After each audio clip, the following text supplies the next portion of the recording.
Il y a des nuits où le verre d'un gratte-ciel tremble moins de froid que d'appels manqués. Dans la ville humide de Hambourg, sous la pluie qui frappe les quais comme une ponctuation rapide, un bâtiment aux façades réfléchissantes semblait tenir son souffle. À l'intérieur, des silhouettes couraient, des téléphones glissaient des mains et quelque part, une histoire de pouvoir se délitait. Ce récit commence là où la confiance se fissure et où une main que l'on croyait effacée décide de réparer ce qui est brisé. Si vous regardez depuis l'un des pays qui suivent ces histoires, dites-le en commentaire. D'où venez-vous?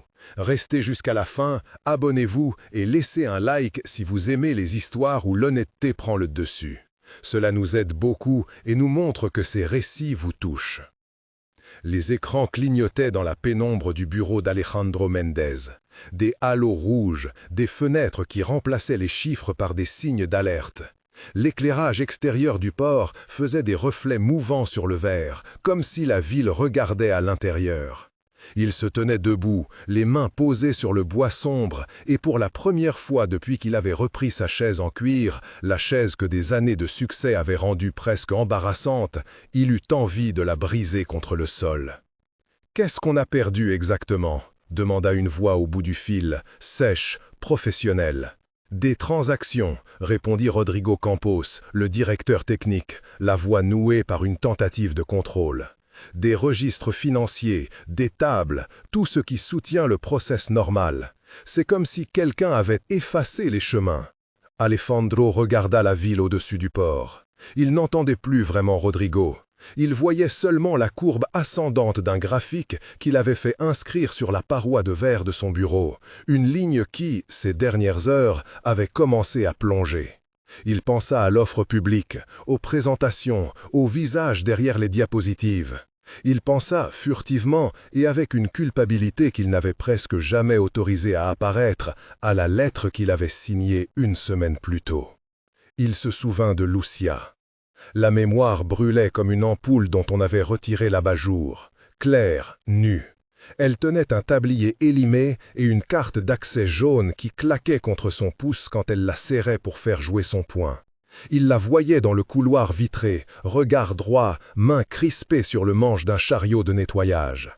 Il entendit sa propre voix, nette, trop pressée. « Nous devons réduire les coûts, Lucia. Je suis désolé. » Il n'avait pas dit « je suis désolé » de façon naturelle, il l'avait dit parce qu'on lui avait dit que c'était la formule à utiliser. Elle a incliné la tête et pour un instant, il l'a pris pour une soumission. Mais son regard l'avait fixé d'un calme qui n'était pas faiblesse. « Vous avez fait le bon choix pour l'entreprise », avait-elle dit, sans amertume. « Je vais m'en aller. »« Merci pour ce que vous avez fait ici », avait-il ajouté. Et la phrase s'était sentie comme un trou dans la gorge plutôt qu'un remerciement. Il se dit qu'il aurait dû la regarder mieux, qu'il aurait dû savoir qu'elle ne disparaîtrait pas. Mais sur le moment, il avait fermé la porte de son bureau et le bruit de sa chaussure sur le sol résonnait comme un verdict. Il n'imaginait pas que la même main qui poussait un chariot de nettoyage pourrait plus tard tenir le fil qui rattacherait Méndez Global Systems à son avenir.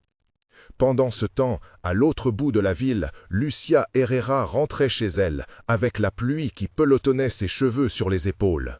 L'air sentait le sel, la boue, le café déjà froid d'un resto du port.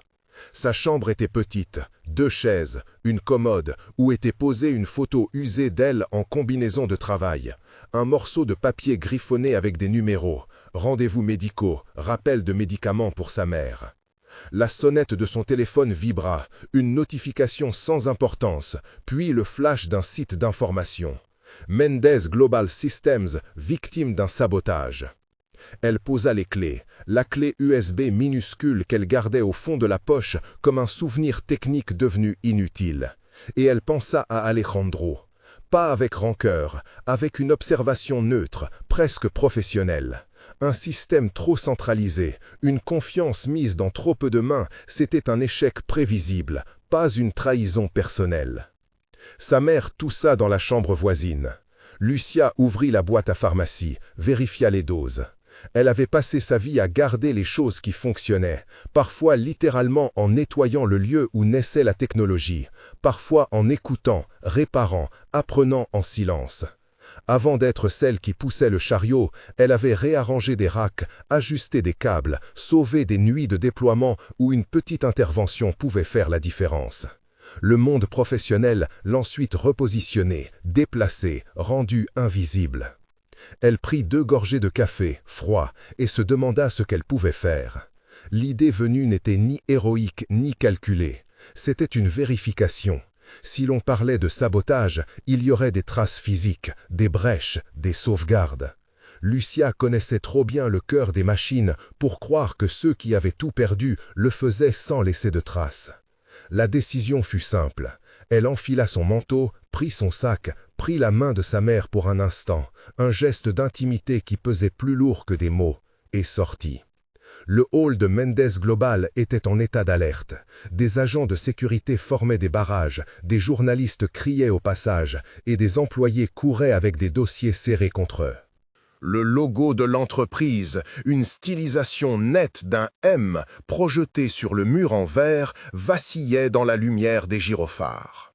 Alejandro descendit les quelques marches qui le séparaient de la salle des serveurs comme on descend vers l'abîme, lentement, en relevant chaque pas comme si l'on articulait une vérité. Rodrigo l'attendait à la porte du centre technique, les épaules larges mais la mâchoire contractée. Valeria Soto, la directrice financière, tenait une tablette comme une arme blanche.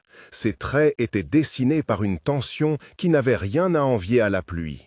Leurs yeux cherchaient quelqu'un à blâmer et, quand ils levèrent les yeux, ils cherchaient un visage qui leur parlerait d'ordre, d'explication. Lucia se présenta au poste de sécurité avec un prétexte.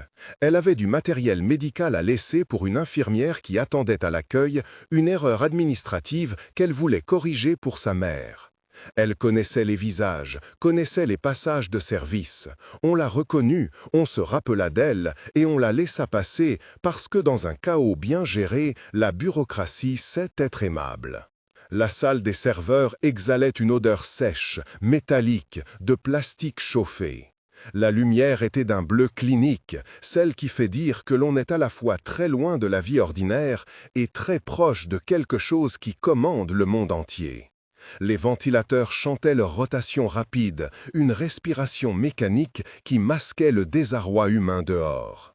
Lucia glissa le chariot de nettoyage le long d'un rack et resta immobile, écoutant.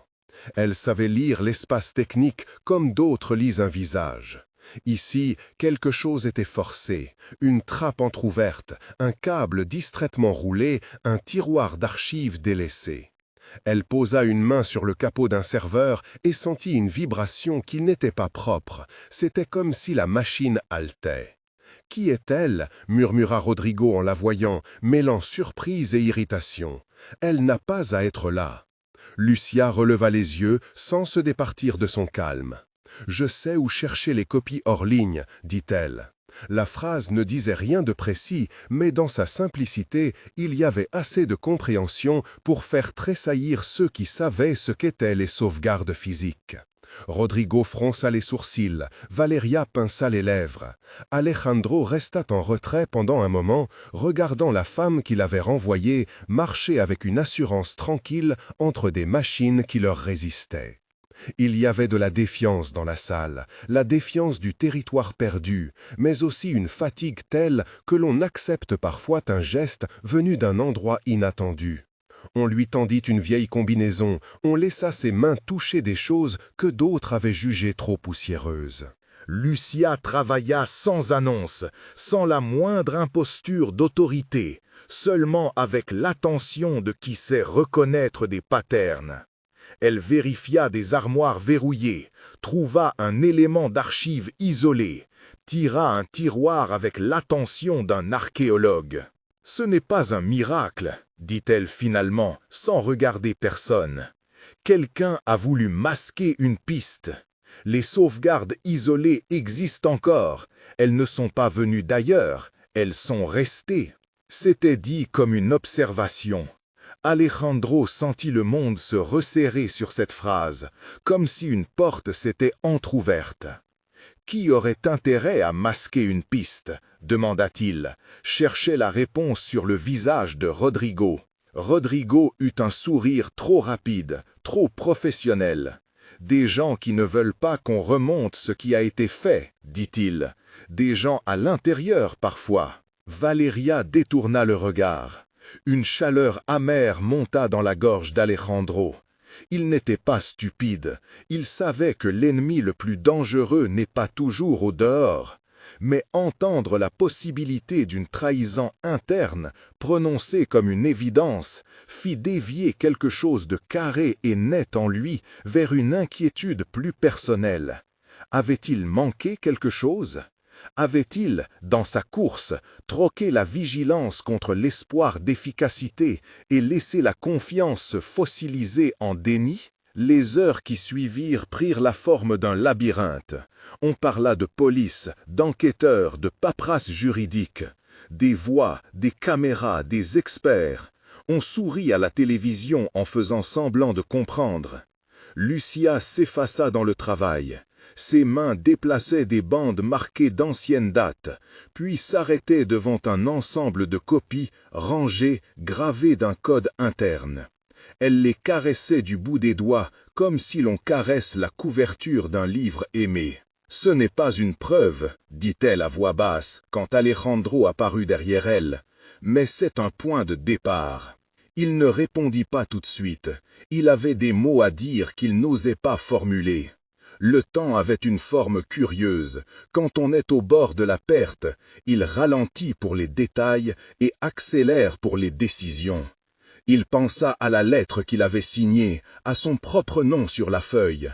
Il pensa au regard calme de Lucia la semaine dernière, quand il l'avait renvoyée. « Pourquoi vous aideriez-vous » demanda-t-il, la voix emplie d'un mélange d'orgueil blessé et d'espoir. « Je vous ai... » Il n'acheva pas la phrase. Elle leva les yeux. Ses yeux étaient chargés d'une douceur sévère. « Vous nous avez fait partir parce que l'entreprise devait gagner plus. J'ai perdu mon emploi. Ma mère tombe malade. Mais je ne trahis pas quelque chose que j'ai aimé, dit-elle. J'ai aimé savoir comment les choses tenaient. Je sais encore les réparer. » Il y eut un silence que la mécanique des machines ne sut remplir. Alejandro sentit un basculement concret, comme si une pièce invisible venait de se remettre en place dans son esprit. Ce n'était pas que la culpabilité le foudroyait, c'était plutôt une reconnaissance lente d'un tableau plus grand. Les gens qui l'avaient oublié étaient capables d'être ses sauveurs, sa rédemption potentielle. La conversation glissa vers la technique sans jamais la nommer. Lucia expliqua à voix haute des logiques de redondance et des principes de sauvegarde, mais sans formule, en images. Il existe des chemins qui ne sont pas visibles depuis la surface. Rodrigo écoutait en serrant les poings. Valeria écrivait des notes, la mine contrite, chaque mot sur sa tablette trahissait une pression plus grande que son orgueil. Une équipe réduite fut constituée. Des officiers vinrent avec des profils d'enquêteurs, mais on renvoya la plupart aux limites de l'espace. Ils ne voulaient pas de foule dans la salle des serveurs. La procédure devait être respectée. Et la procédure dans ce monde était un exosquelette, rigide, parfois rassurant, toujours lent. Lucia, pour sa part, ne réclama rien. Elle donna des détails prudents, pointa des incohérences, suivit des pistes physiques. Ses doigts passèrent sur des étiquettes. Elle reconnut une trace de retrait qui n'était pas récente. Au bout d'un moment, elle amena Alejandro dans un corridor de service, là où la lumière était plus faible et la chaleur adoucie par des conduits. Si vous voulez vraiment savoir qui a coupé les fils de la confiance, écoutez ce que je vais dire, murmura-t-elle. Ce sera long et ça demandera des gens qui acceptent de ne pas dormir. Et vous devrez me laisser faire sans me regarder comme si j'étais fragile. Il hocha la tête.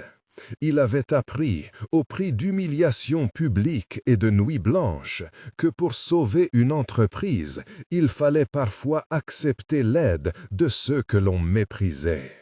Il pensait à la lettre, à la chambre petite, à l'atout de la mère de Lucia. Il pensa à la fragilité de ce système qui, dans sa perfection apparente, s'était brisé. « Faites, dit-il simplement. » Les heures suivantes prirent la forme d'une petite reprise, un morceau répété 1000 fois par des mains fatiguées. Lucia travailla avec une patience méticuleuse pendant que Rodrigo et Valeria se battaient à l'extérieur pour contrôler la narration publique. Des journalistes frappaient aux portes, des tweets circulaient, mais l'air bleu des serveurs, on reconstituait un puzzle. Elle pointa des éléments qui indiquaient qu'un accès avait été créé depuis l'intérieur, pas par des pirates lointains, mais par quelqu'un qui connaissait les cours et les raccourcis, la logique des permissions et des privilèges. À mesure qu'elle avançait, ses observations prirent la forme d'indices. Une phrase dans un journal d'événements, une ouverture d'archives le soir où Rodrigo devait être en réunion, une date qui coïncidait avec un virement inhabituel. Alejandro suivait, regardant la femme qui avait été chassée d'un geste administratif simple, et comprenait, lentement, que ses décisions avaient des conséquences humaines plus vastes qu'il ne l'avait imaginé. Un élément le frappa davantage qu'un autre. Une copie soigneusement protégée, contenant un enregistrement d'audit avec des signatures moléculaires qui suggéraient une altération programmée. Lucia posa sa main dessus, comme si elle touchait un animal blessé. « Ils ont essayé d'effacer leurs traces, dit-elle, mais on ne peut pas effacer tout ce qui respire. » Alejandro, en silence, sentit quelque chose qui ressemblait à la peur et à la gratitude s'entrelacer. Il pensait au marché, aux appels, à ces millions qui, d'un claquement, pouvaient faire s'effondrer un empire. Il pensait à sa propre nécessité d'apprendre à écouter, non seulement écouter des bilans, mais écouter des personnes. Et pour la première fois, il eut honte de la façon dont il avait traité ceux qui l'avaient servi dans l'ombre. La nuit avançait, et la pluie sur Hambourg était devenue un rideau continu.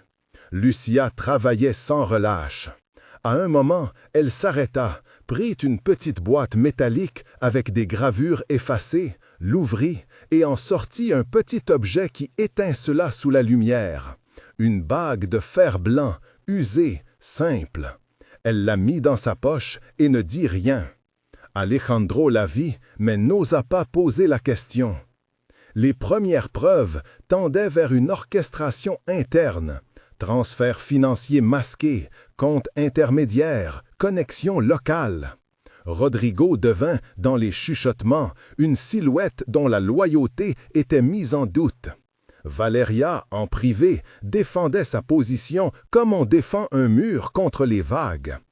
Alejandro dut arbitrer entre ses proches dirigeants et cette femme qui l'avait fait disparaître du tableau.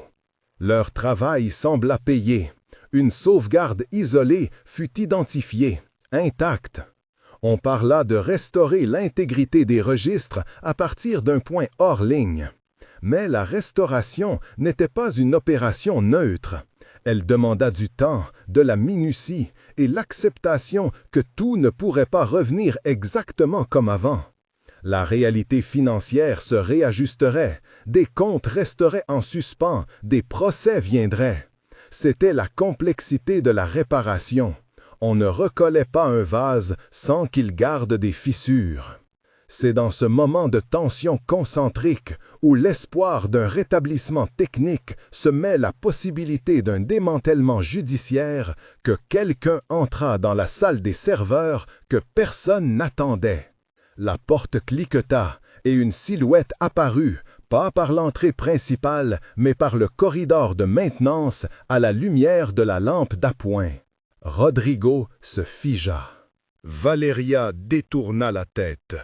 Alejandro, qui avait appris à mesurer les silences, comprit avant même que la voix ne se fasse entendre que l'avenir du soir allait se jouer sur un fil plus dangereux. La lumière bleue des racks clignotait, une pulsation comme un cœur irrégulier. Lucia posa la main sur une console, prête à activer le processus de vérification. Elle sentit derrière elle un souffle, un pas trop familier.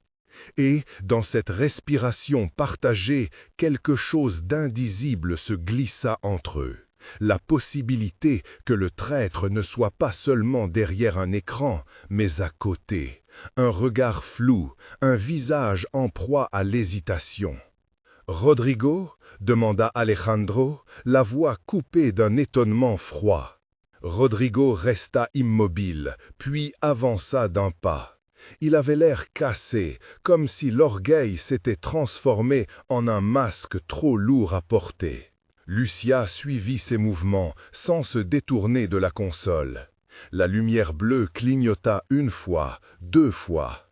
Puis, comme pour marquer un instant d'arrêt, un voyant rouge s'alluma quelque part, plus inquisiteur que l'alarme elle-même. La porte était ouverte sur des questions qui n'étaient pas encore prêtes à se clore.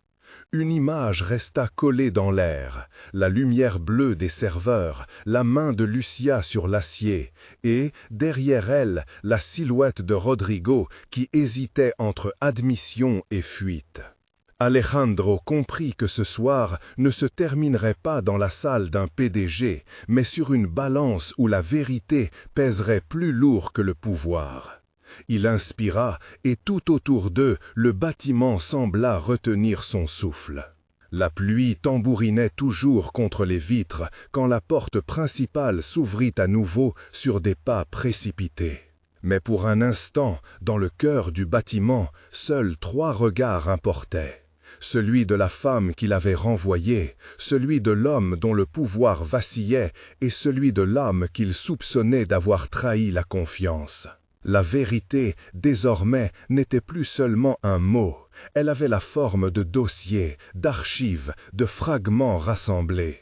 Et Lucia, avec ses gestes mesurés, tenait la promesse d'une réparation qui n'effacerait pas les fautes, mais tendrait à les rendre visibles.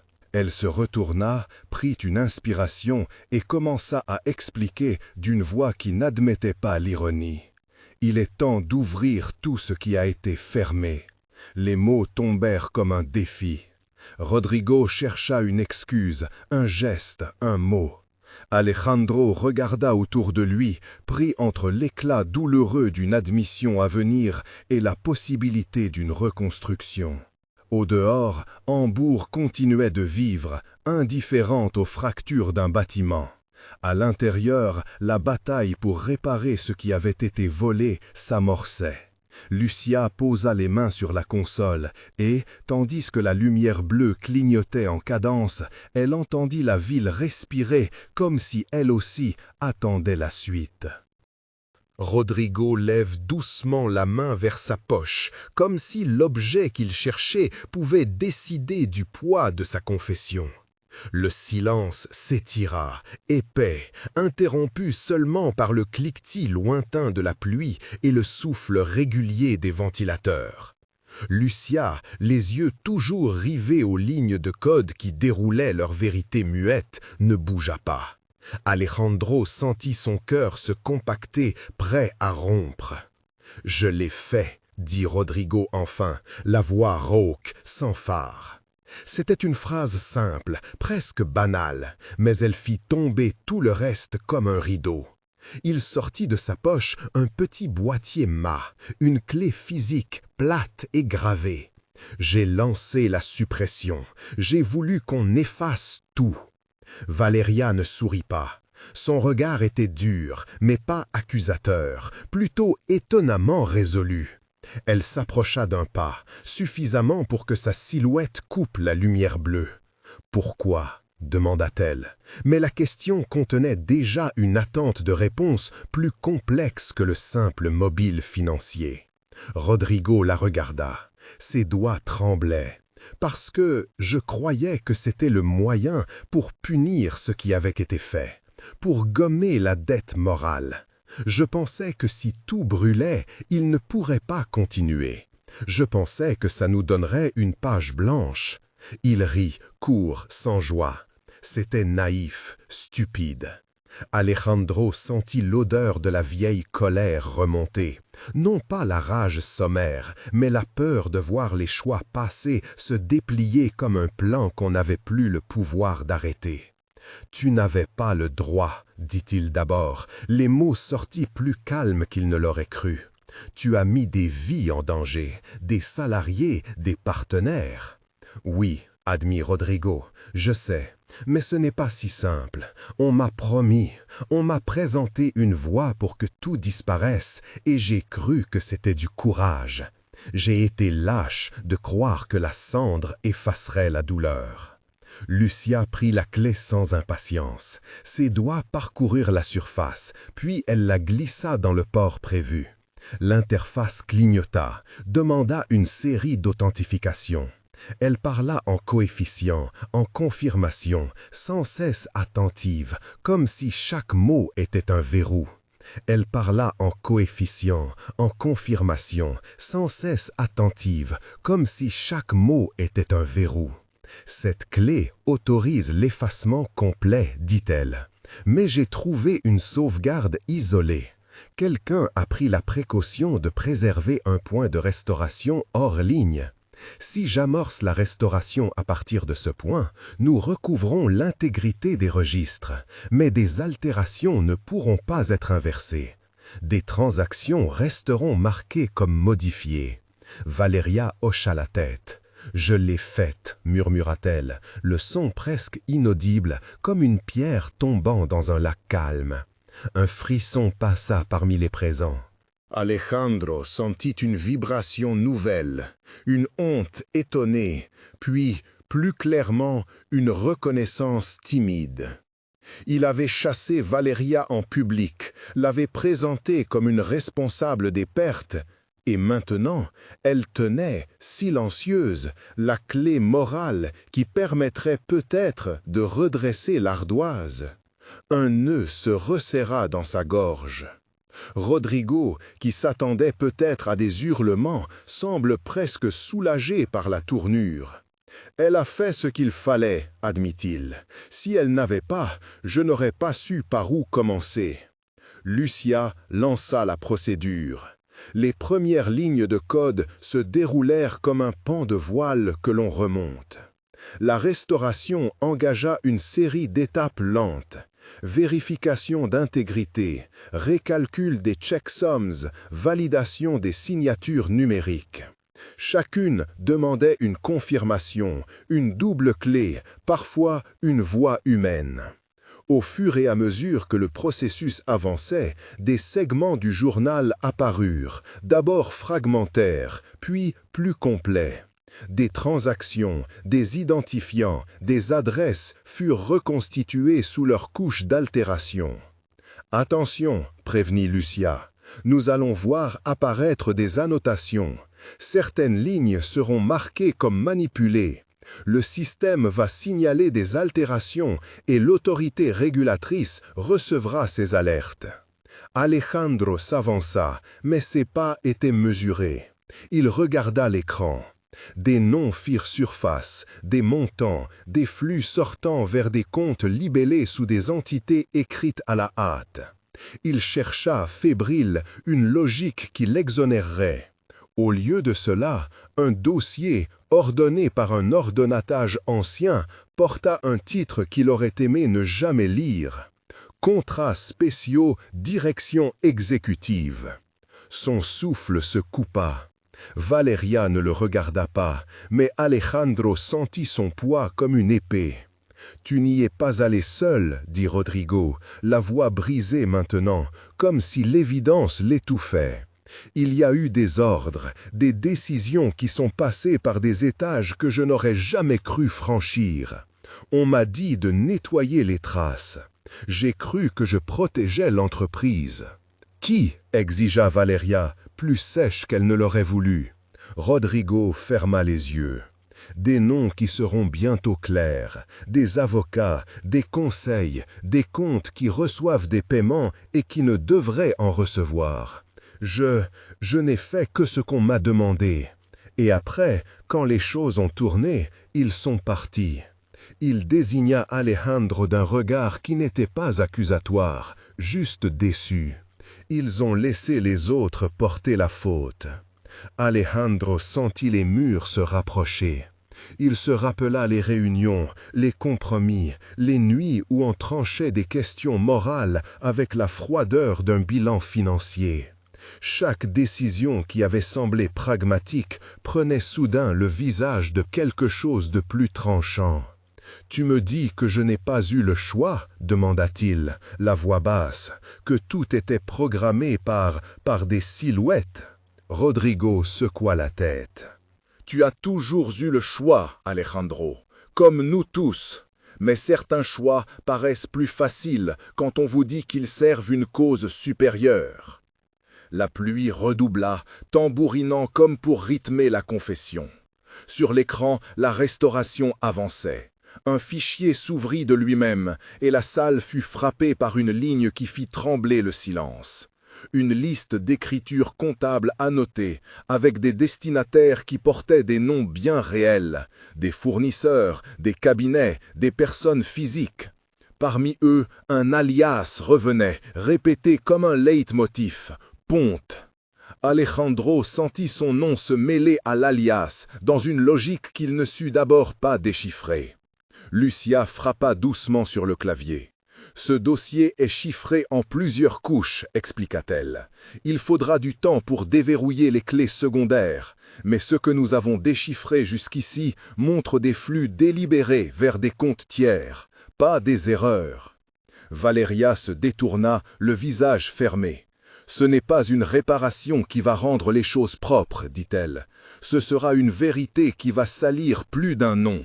Mais je préfère ça à une impunité polie. » Alejandro contempla la scène, et pour la première fois depuis des années, il sentit que le pouvoir n'était pas une armure, mais une responsabilité lourde qui mordait si on la refusait.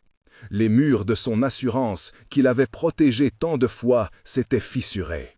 Il pensa à son image publique, à la façon dont il avait pesé ses mots pour garder le cap. Peut-être que l'orgueil l'avait aveuglé.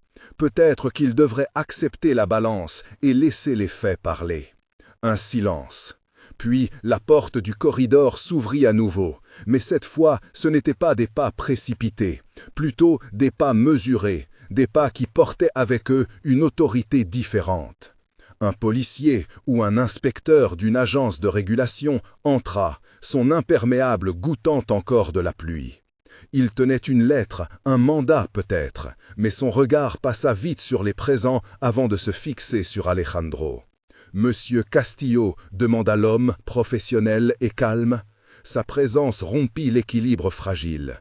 Désormais, au-delà de la vérité technique, il y avait la force de la loi qui s'asseyait à la table.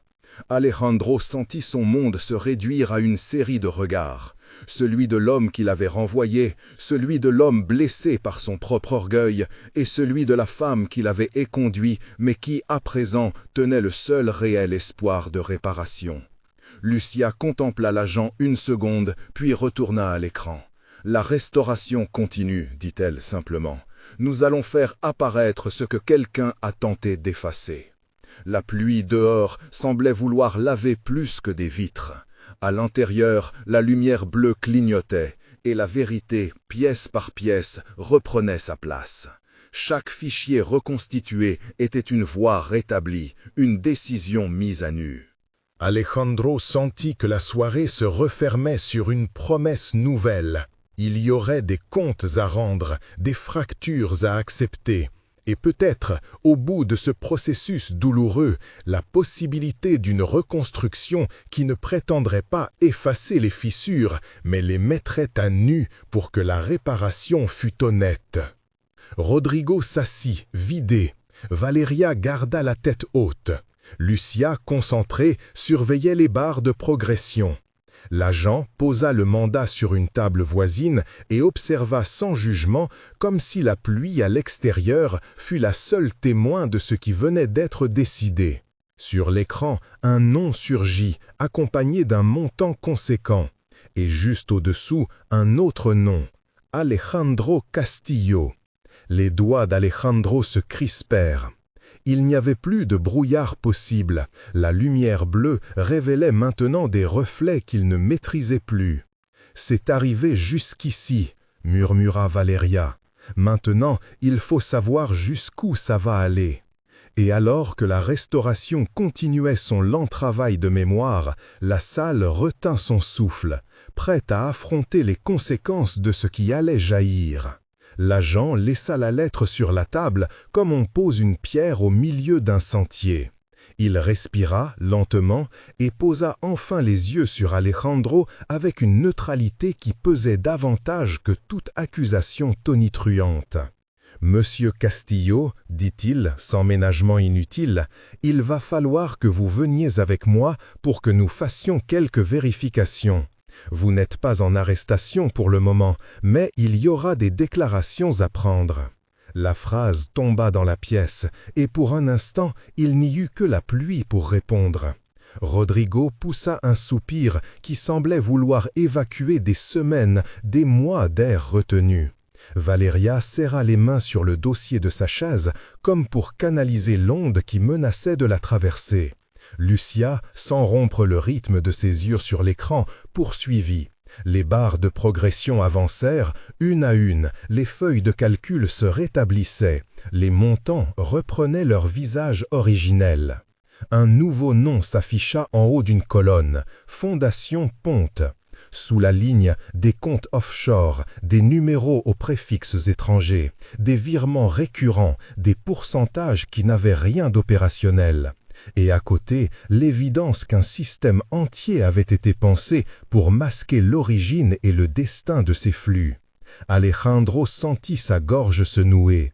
Il connaissait ce nom, non pas la fondation, mais le surnom, le code qu'on employait en privé dans certains cercles. Ponte. Il revit des mains qui se serraient, des sourires mesurés, une phrase qu'on lui avait dite un soir dans un bureau où la lumière était feutrée. C'est pour le réseau, c'est pour que cela tienne. À l'époque, il s'était laissé convaincre que la rigidité des lois pouvait être contournée au nom d'un plus vaste dessein. Il se rappela aussi de la première somme, minuscule à ses yeux alors, qui avait glissé d'un compte à l'autre sous prétexte d'un partenariat stratégique.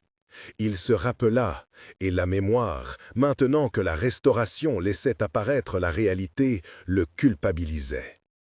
L'agent replia légèrement les mains. « Nous allons prendre des copies des fichiers restaurés, annonça-t-il, et ils seront versés au dossier. Jusqu'à présent, ce n'est pas un jugement public, mais il faudra répondre de certaines décisions.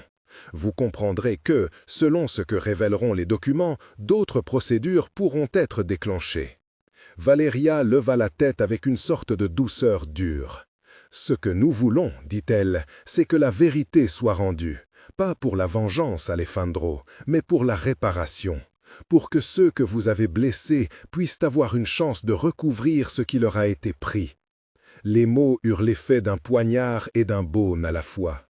Alejandro chercha ses propres mots, mais il sentait qu'il ne possédait plus d'autorité sur cette chambre que celle d'un accusé en devenir. Pourtant, une autre décision, plus intime, plus radicale, se forma en lui. Sortir de la scène contrôlée pour la remplacer par la transparence.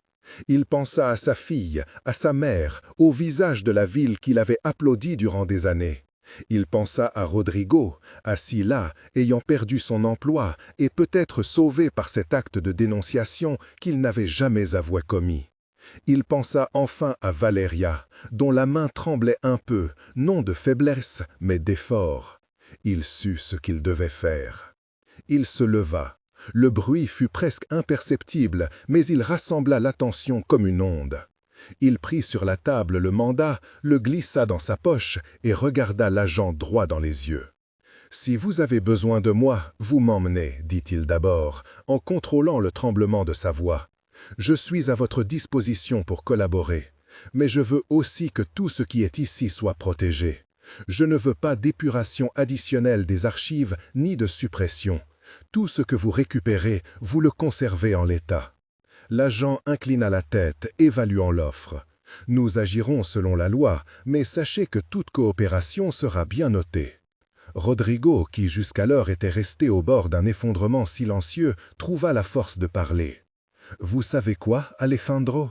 Sa voix était rauque, pleine de rancœur, mais étrangement calme. « J'ai collecté des preuves avant qu'on ne me renvoie. Je ne l'ai pas fait pour vous détruire, je l'ai fait parce que je ne pouvais plus supporter de regarder des familles ruinées autour de contrats maquillés. Mais si vous choisissez de collaborer, au moins que ce soit complet. Pas de demi-mesure. » Un silence occupa la pièce. Alejandro se dirigea vers Rodrigo et sans cérémonie posa sa main sur son épaule. Le contact fut bref, humain et semblait dissiper un peu de l'air chargé. « Je veux que tout soit rendu public, dit-il. Pas pour un spectacle, mais pour qu'on puisse réparer. Je vais donner accès complet aux commissaires, aux enquêteurs. S'il faut que je démissionne, je démissionnerai.